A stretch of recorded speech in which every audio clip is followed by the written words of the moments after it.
ಶಿಕ್ಷಣಕ್ಕೆ 47,224 ಕೋಟಿ ಕಡಿಮೆ ಮೀಸಲಿಟ್ಟಿರುವುದು ಶೈಕ್ಷಣಿಕ ವಿರೋಧಿ ಎಸ್ಎಫ್ಐ ಬಜೆಟ್. ಕರ್ನಾಟಕ ರಾಜ್ಯ ಬಜೆಟ್ ಒಟ್ಟು 49 ಲಕ್ಷ ಕೋಟಿ ಆದರೆ ಶಿಕ್ಷಣಕ್ಕೆ ಸರ್ಕಾರ ಮೀಸಲಿಟ್ಟಿರುವುದು 47,224 ಕೋಟಿ ಅಂದರೆ 9.5% ಮೀಸಲಿಟ್ಟಿದೆ.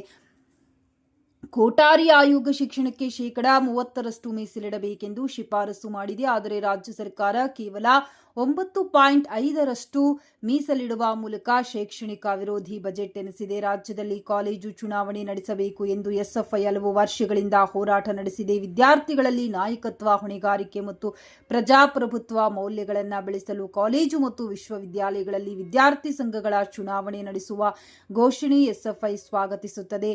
ರೋಹಿತ್ ವೆಮುಲ್ಲಾ ಕಾಯ್ದೆ ಜಾರಿಗೆಯಾಗಬೇಕು ಎಂದು ಎಸ್ಎಫ್ಐ ದೇಶವ್ಯಾಪಿ ಹೋರಾಟ ನಡೆಸುತ್ತಿದೆ. ನಮ್ಮ ಹೋರಾಟದ ಭಾಗವಾಗಿ ರಾಜ್ಯದ ಎಲ್ಲ ಸರ್ಕಾರಿ, ಖಾಸಗಿ ಮತ್ತು ಡೀಮ್ಡ್ ವಿಶ್ವವಿದ್ಯಾಲಯಗಳಲ್ಲಿ ಜಾತಿ ಆಧಾರದ ಮೇಲೆ ವಿದ್ಯಾರ್ಥಿಗಳ ಮೇಲೆ ನಡೆಯುವ ಶೈಕ್ಷಣಿಕ ಮತ್ತು ಸಾಮಾಜಿಕ ದೌರ್ಜನ್ಯವನ್ನ ನಿಲ್ಲಿಸಲು ರೋಹಿತ್ ವೆಮುಲ್ಲಾ ಕಾಯ್ದೆಯನ್ನ ಎಸ್ಎಫ್ಐ ಸ್ವಾಗತಿಸುತ್ತದೆ.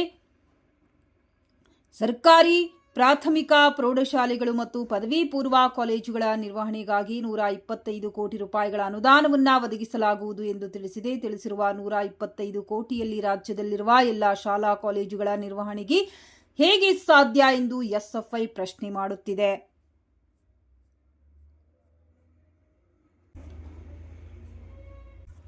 ಇನ್ನುಳಿದಂತೆ ರಾಜ್ಯ ಬಜೆಟ್ ಅಲ್ಲಿ ವಿಶ್ವವಿದ್ಯಾಲಯಗಳಿಗೆ ಯಾವುದೇ ಹೆಚ್ಚಿನ ಅನುದಾನ ನೀಡಿಲ್ಲ. ಈಗಾಗಲೇ ವಿಶ್ವವಿದ್ಯಾಲಯಗಳು ಆರ್ಥಿಕ ಸಂಕಷ್ಟದಲ್ಲಿವೆ. ಇದರಿಂದ ವಿದ್ಯಾರ್ಥಿಗಳಿಂದ ಹೆಚ್ಚು ಶುಲ್ಕ ವಸೂಲಿ ಮಾಡುವ ಮೂಲಕ ವಿದ್ಯಾರ್ಥಿಗಳಿಗೆ ಹಗಲು ದರೋಡಿ ಮಾಡುತ್ತಿವೆ. ಇಂತಹ ಸಂದರ್ಭದಲ್ಲಿ ಸರ್ಕಾರಿ ವಿಶ್ವವಿದ್ಯಾಲಯಗಳಿಗೆ ಯಾವುದೇ ಅನುದಾನ ನೀಡದಿರುವ ಮೂಲಕ ಹಾಗೂ ಖಾಲಿ ಇರುವ ಪ್ರಾಧ್ಯಾಪಕರು, ಸಹಾಯಕ ಪ್ರಾಧ್ಯಾಪಕರನ್ನ ನೇಮಕಾತಿ ಮಾಡಿಕೊಳ್ಳುವ ಬಗ್ಗೆ ತಿಳಿಸಿಲ್ಲ. ರಾಜ್ಯದಲ್ಲಿ ಕಳೆದ 4 ವರ್ಷಗಳಲ್ಲಿ ಒಟ್ಟು 25 ಲಕ್ಷ ವಿದ್ಯಾರ್ಥಿಗಳಿಗೆ ಅಂಕಪಟ್ಟಿ ವಿತರಣೆ ಮಾಡಿಲ್ಲ.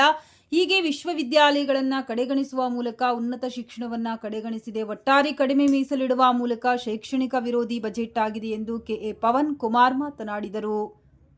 ನನ್ನ ಹೆಸರು ಕೆಎ ಪವನ್ ಕುಮಾರ್, ವಿಜಯನಗರ ಜಿಲ್ಲಾ ಜಂಟಿ ಕಾರ್ಯದರ್ಶಿ ಎಸ್ಎಫ್ಐ. ಇವತ್ತು ರಾಜ್ಯ ಬಜೆಟ್ 26-27 ಸಾಲಿನಲ್ಲಿ ಶಿಕ್ಷಣ ಕ್ಷೇತ್ರಕ್ಕೆ ಕಟೋರಿ ಆಯೋಗದ ಪ್ರಕಾರ 30% ಮೀಸಲಿಡಬೇಕಾಗಿತ್ತು.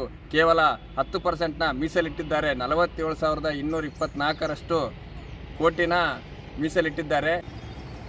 ಈ ಬಜೆಟು ಶಿಕ್ಷಣ ವಿರೋಧಿ, ಜನ ವಿರೋಧಿ ಬಜೆಟ್ ಆಗಿದೆ. ಸುಮಾರು 17 ಸಲ ಬಜೆಟ್ನ ಮಂಡನೆ ಮಾಡಿದ್ದಾರೆ. ಪ್ರತಿ ಸಲ ಕೂಡ ಶಿಕ್ಷಣ ವಂಚಿತವಾಗ್ತಾ ಇದೆ. ಈ ಸರ್ಕಾರ ಅಲ್ಲ, ಯಾವುದೇ ಸರ್ಕಾರ ಬಂದರೂ ಶಿಕ್ಷಣ ಕ್ಷೇತ್ರಕ್ಕೆ ಕಡಿತಗೊಳಿಸ್ತಾ ಇದ್ದಾರೆ. ಶಿಕ್ಷಣ, ಆರೋಗ್ಯ ಉನ್ನತೀಕರಿಸೋ ಬಗ್ಗೆ ಯೋಚನೆ ಯಾವ ಸರ್ಕಾರ ಕೂಡ ಮಾಡ್ತಾ ಇಲ್ಲ.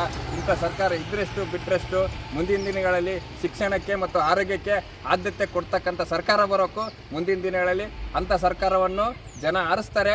ರಾಜ್ಯದಲ್ಲಿ ಕಾನೂನು ಕಾಲೇಜು, ಮೆಡಿಕಲ್ ಕಾಲೇಜು, ಸರ್ಕಾರಿ ಪದವಿ ಮತ್ತು ಮಹಿಳಾ ಕಾಲೇಜುಗಳನ್ನ ಆರಂಭಿಸಬೇಕು.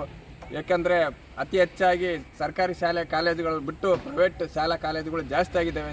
ಪ್ರೈವೇಟ್ನ ಕಡಿತಗೊಳಿಸಿ ಸರ್ಕಾರಿ ಶಾಲಾ ಕಾಲೇಜುಗಳನ್ನು ಉನ್ನತ ಸ್ಥಾನಕ್ಕೆ ತಗೊಂಡು ಹೋಗ್ಬೇಕು, ಆದ್ಯತೆ ಕೊಡಬೇಕಂತ ಈ ಮುಖಾಂತರ ಒತ್ತಾಯ ಮಾಡ್ತೇವೆ.